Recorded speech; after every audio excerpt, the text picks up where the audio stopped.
An elderly man was thrown out of a store. Minutes later, the entire fire department showed up.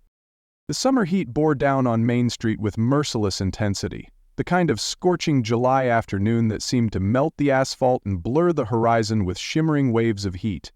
At 82, Harold Jenkins moved slowly along the sidewalk, each step deliberate and measured beneath the unforgiving sun. His weathered hands gripped a worn wooden cane, more a necessity than an accessory these days, as arthritis had settled into his joints with the same stubborn permanence as he had once settled into his life in Millfield. Sweat beaded on Harold's forehead as he paused before Grayson's Hardware, the store's air-conditioned interior visible through glass doors that promised relief from the heat. He had been making the same trip to Grayson's every Wednesday for nearly 6 decades, ever since Thomas Grayson Sr. had opened the place back in 1965. Harold had watched Thomas's son, Thomas Jr., take over the business, and now his grandson Trevor ran the store with efficiency but none of the warmth that had characterized his father and grandfather's approach.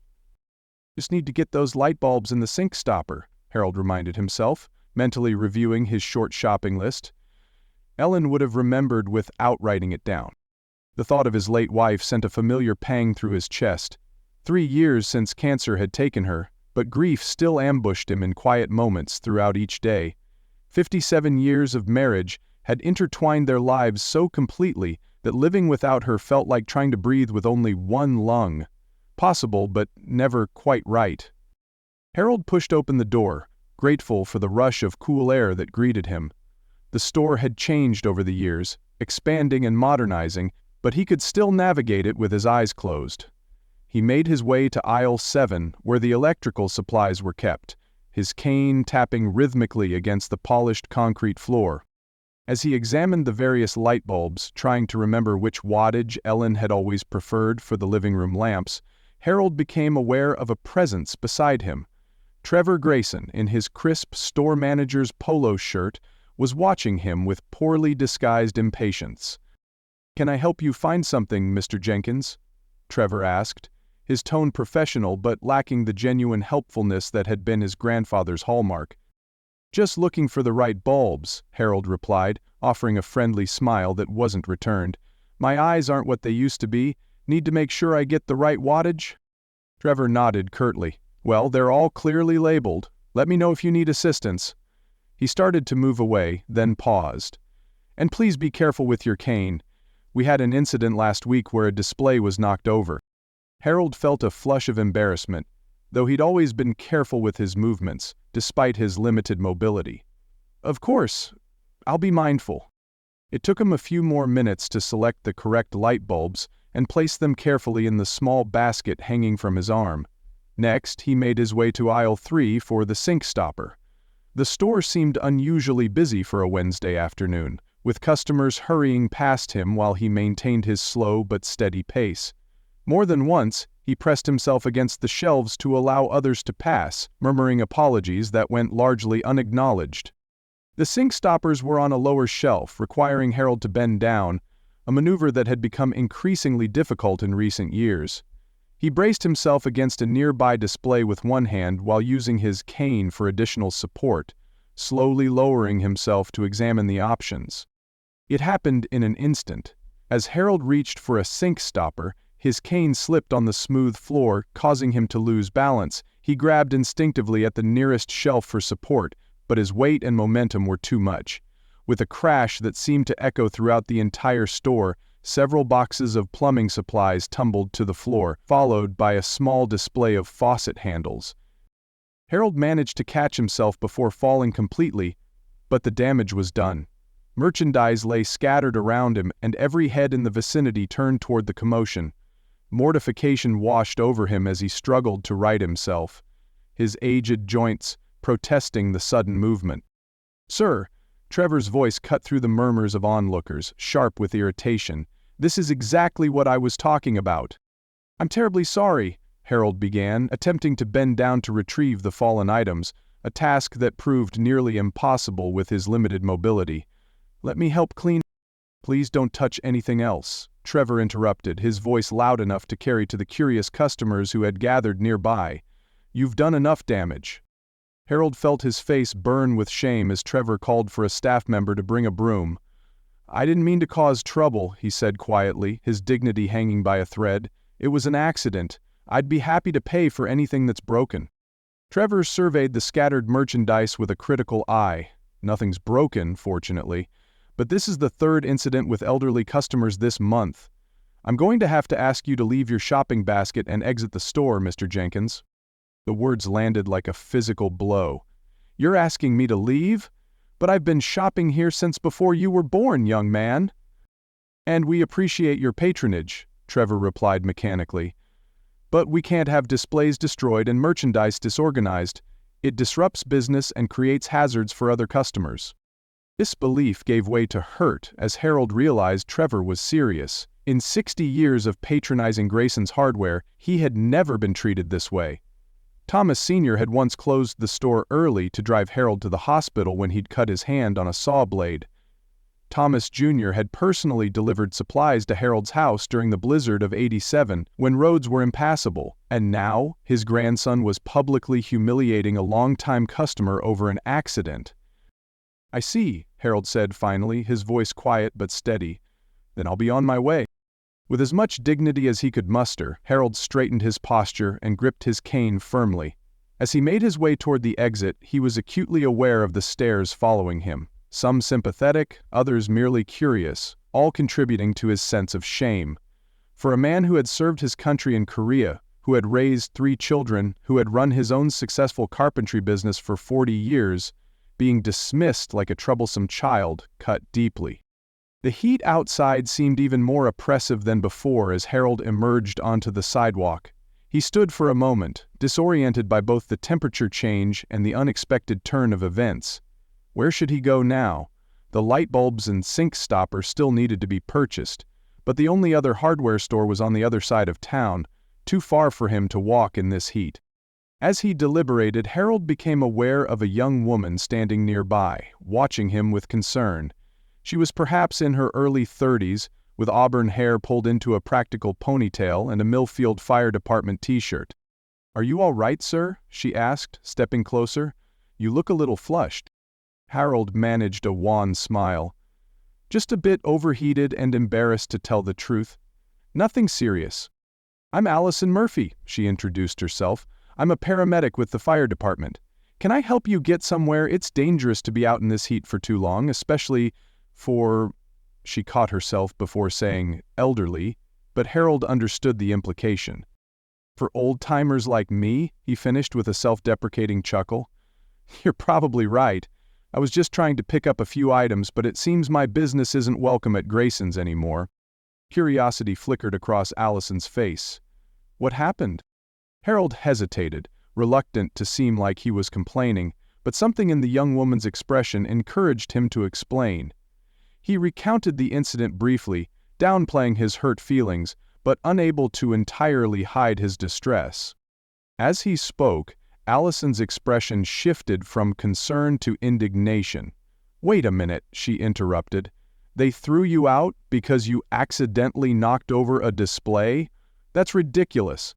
"Times change," Harold said philosophically, though the sting hadn't lessened.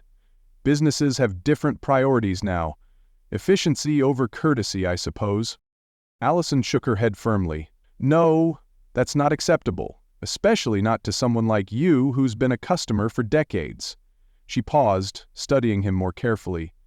"You look familiar. Have we met before?" Harold considered her face. "I don't believe so, though I knew many of the firefighters from when I volunteered with the department's fundraising committee. That was years ago, though, before your time." A look of recognition dawned on Allison's face. "Wait, are you Harold Jenkins? The Harold Jenkins who built the memorial cabinet at the station? The one that displays all the photographs and badges of firefighters who died in the line of duty?" Surprised, Harold nodded. "Yes, that was me. Crafted it back in '78 after the warehouse fire that took 3 of our finest. I'm surprised it's still there." "Still there?" Allison's eyes widened. "Sir, that cabinet is the centerpiece of our station. Chief Williams conducts every new recruit orientation in front of it. It's considered a masterpiece of craftsmanship." A flush of pleasure replaced some of Harold's earlier embarrassment. He had poured his heart into that project, working countless hours to create a fitting tribute to the fallen firefighters who had been his friends. "Well," he said modestly, "I was a better woodworker in those days. Steady your hands." Allison was already pulling out her phone. "This is unacceptable. You're practically a legend at the station, and that Trevor kid treats you like this? Hang on a second, please." Before Harold could protest, she had stepped a few feet away and was speaking animatedly into her phone. Though he couldn't hear her words clearly, her expressions suggested she was recounting the incident at the hardware store to someone, her free hand gesturing emphatically. After a brief conversation, she returned to Harold with a determined look. "Mr. Jenkins, would you mind waiting here with me for just a few minutes? I promise it's not good for you to be in this heat, but I think something important is about to happen." Confused but intrigued, Harold nodded his agreement. "I suppose I can wait a bit, though I'm not sure what for." Allison guided him to a bench beneath a storefront awning, where the shade provided some relief from the sun. "Can I get you some water? There's a cafe right across the street." "That would be very kind, thank you," Harold accepted, suddenly aware of how thirsty he had become. As Allison hurried to the cafe, Harold sat quietly, contemplating the morning's events. The shame of being asked to leave Grayson's still lingered, but it was tempered now by the kindness of this young paramedic, who had recognized his name and seemed genuinely outraged on his behalf. Allison returned quickly with a large cup of ice water, which Harold accepted gratefully. "Thank you, young lady. You're very kind to an old man." "It's no trouble," she assured him, taking a seat beside him on the bench. "And you're not just an old man. You're part of Millfield's history, especially its firefighting history." As they chatted, Harold learned that Allison had been with the fire department for 7 years, following in her father's footsteps. She spoke enthusiastically about her work, reminding Harold of his own son Michael, who had moved to Colorado years ago to be a wilderness firefighter. Their conversation was interrupted by the distinctive sound of a siren in the distance, growing steadily louder. Harold looked up in alarm. "Is there an emergency nearby?" A cryptic smile played at the corners of Allison's mouth. "In a manner of speaking." Before Harold could question her further, the unmistakable red bulk of a fire engine turned onto Main Street, lights flashing. It pulled to a stop directly in front of Grayson's Hardware, followed immediately by a second engine, then a paramedic unit, and finally the fire chief's SUV.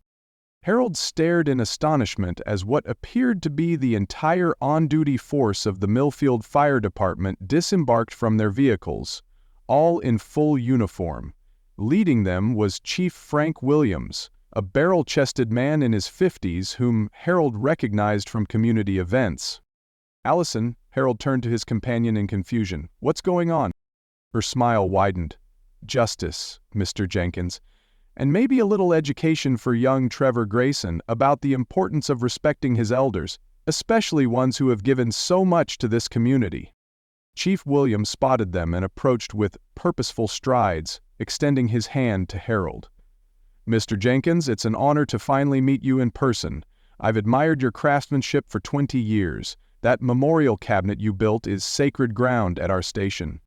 Somewhat dazed, Harold shook the chief's hand. "Thank you, Chief Williams, but I don't understand what's happening here." Williams' expression hardened slightly. "Allison told us how you were treated at Grayson's. That's not how we do things in Millfield, especially not to someone who created our department's most treasured memorial. We thought perhaps a little show of support was in order." By now, a crowd had gathered, drawn by the unusual sight of multiple fire vehicles parked outside the hardware store. Curious faces pressed against Grayson's windows from inside, and Harold could see Trevor standing in the doorway, his expression a mixture of confusion and concern. Chief Williams turned to address his assembled crew, his voice carrying clearly to the growing audience. "All right, ladies and gentlemen, as you know, we're here for 2 purposes today. First, to honor Harold Jenkins, the master carpenter who created our fallen firefighters' memorial and whose craftsmanship has preserved the dignity and memory of our lost brothers for over 40 years. A murmur of appreciation ran through the crowd as several older bystanders nodded in recognition of Harold's name. And second, the chief continued, his gaze fixing on the hardware store, we're here to make some necessary purchases.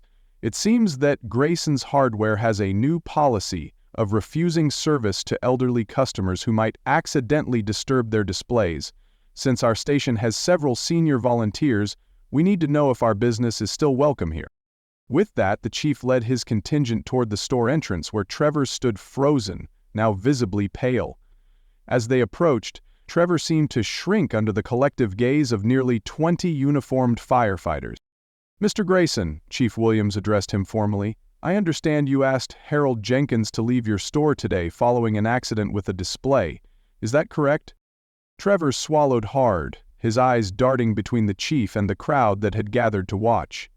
"There was an incident, yes," he confirmed, his earlier confidence notably absent. "Store policy requires us to—" "Store policy," the chief interrupted. "Or your policy.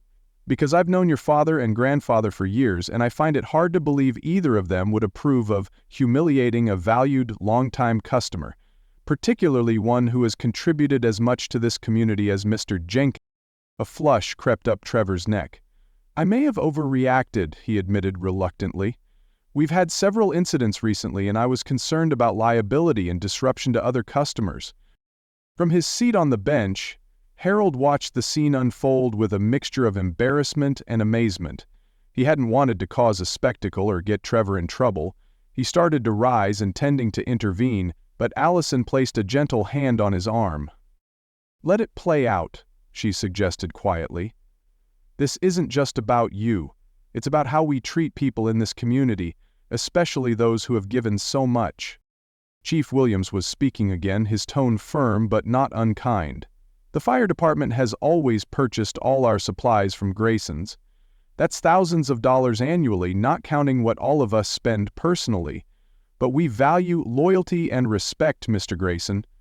The kind of loyalty Mr. Jenkins has shown to this store for 60 years, and the respect he deserves in return." Trevor's business sense apparently overcame his defensiveness, as the implications of potentially losing the fire department's business became clear. "Of course," he said quickly. "I understand. It was a mistake, and I apologize. Mr. Jenkins is always welcome here." "I'm glad to hear it," the chief nodded. "Now, I believe Mr. Jenkins came in for some items he wasn't able to purchase. Perhaps you'd like to personally help him find what he needs, and I think a store discount would be an appropriate gesture of goodwill." Trevor nodded eagerly, relief evident on his face. "Absolutely. I'd be happy to assist Mr. Jenkins personally, and we can certainly offer a discount." Chief Williams turned, gesturing toward where Harold sat with Allison. "What do you say, Mr. Jenkins? Would you give Grayson's another chance? We all make mistakes, and I think Mr. Grayson here has learned something valuable today." All eyes turned to Harold, who felt a curious mixture of emotions. Lingering hurt from his earlier treatment, but also a warm sense of vindication and community support he hadn't expected.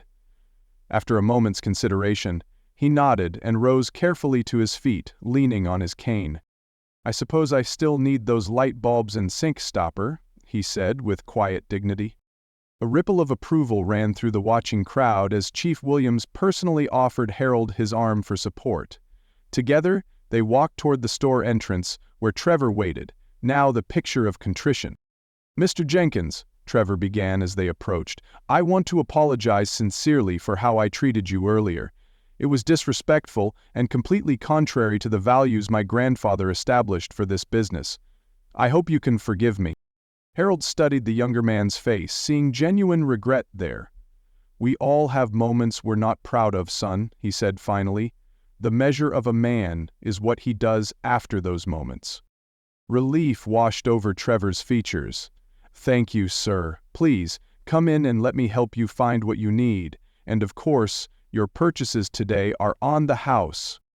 As they entered the store, followed by Chief Williams and several other firefighters, Harold noticed that the mess from his earlier accident had been cleaned up. The display he had knocked over had been reassembled, and the atmosphere in the store seemed markedly different, less hurried, more respectful. While Trevor helped Harold locate the items he needed, Chief Williams explained how the fire department had come to Harold's defense so quickly. "Allison recognized your name immediately," he told Harold. "She called me in a state, telling me how Grayson's had treated the man who built our memorial cabinet. Well, that got my attention right away. I was already at the station with most of the crew for a training session, so it seemed like the perfect opportunity to show our appreciation and remind this community what matters. Harold was deeply moved by the gesture. "It's more than I deserve, Chief. I built that cabinet because I wanted to honor my friends. I never expected anything in return." "And that's exactly why you deserve the respect," the chief replied. "People who do good without expectation of reward are the backbone of this community."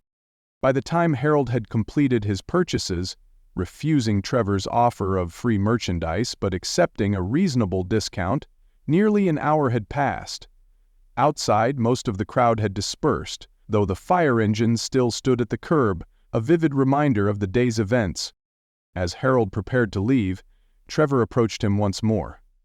"Mr. Jenkins, I've been thinking about what happened today, and I'd like to make things right, beyond just this one visit. My grandfather always spoke highly of your carpentry skills. We've been considering adding a custom woodworking display to showcase local craftsmanship. Would you be interested in consulting on the project? With compensation, of course." The offer took Harold by surprise. Since retiring, opportunities to use his woodworking expertise had become increasingly rare. "I'd be happy to consult," he agreed, feeling a spark of purpose he hadn't experienced in some time. "Though these old hands aren't as steady as they once were." "Experience counts for more than steady hands sometimes," Trevor replied, seeming to truly see Harold for the first time. "I think I've been so focused on modernizing the store that I've forgotten the importance of tradition and community ties.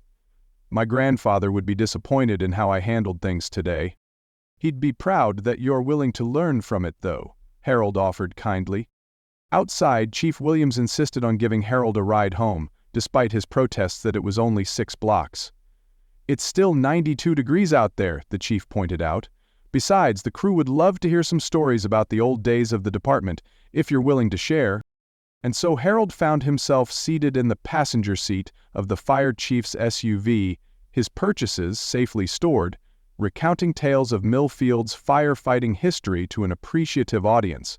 As they drove through familiar streets, he felt a renewed sense of connection to the community he had served in his own way for decades. When they reached his modest home, Chief Williams helped him to the door, then made an unexpected request. "Mr. Jenkins, we're having our annual department dinner next month. It would be an honor if you would attend as our special guest.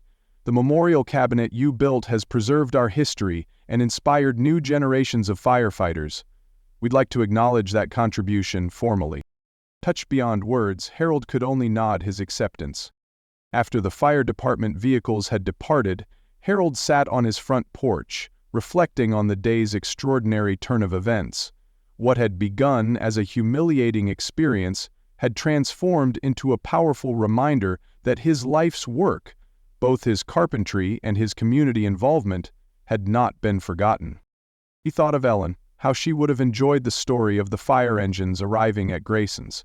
She had always believed in the fundamental goodness of their community, even when modern trends toward anonymity and efficiency seemed to be eroding the connections between neighbors. "You were right, old girl," he thought with a bittersweet smile. "People still look out for each other here." The following Wednesday, Harold returned to Grayson's Hardware as he had done nearly every week for 60 years. This time, Trevor greeted him personally at the door, introducing him to several staff members as a local legend and longtime friend of Grayson's. The consultation on the woodworking display had evolved into a small part-time position, with Harold providing expertise on quality tools and techniques, bridging the gap between traditional craftsmanship and modern approaches. Word of the incident had spread throughout Millfield, taking on the quality of local legend with each retelling. The story of how the entire fire department had shown up to defend an elderly customer became a powerful reminder of the town's values and the unexpected ways in which a lifetime of quiet contribution could be recognized when it mattered most. For Harold, the most meaningful outcome wasn't the job or the recognition, but the renewed sense of purpose and community. In the months that followed, he became a regular visitor at the fire station, sharing his knowledge with younger generations, his stories preserving a history that might otherwise have been lost. And whenever new residents moved to Millfield, they would eventually hear the tale of the day the fire department mobilized not to fight a blaze, but to fight an injustice, proving that, in this town at least, respect and dignity weren't just words but principles worth standing up for. Sometimes the most powerful statement requires no words at all.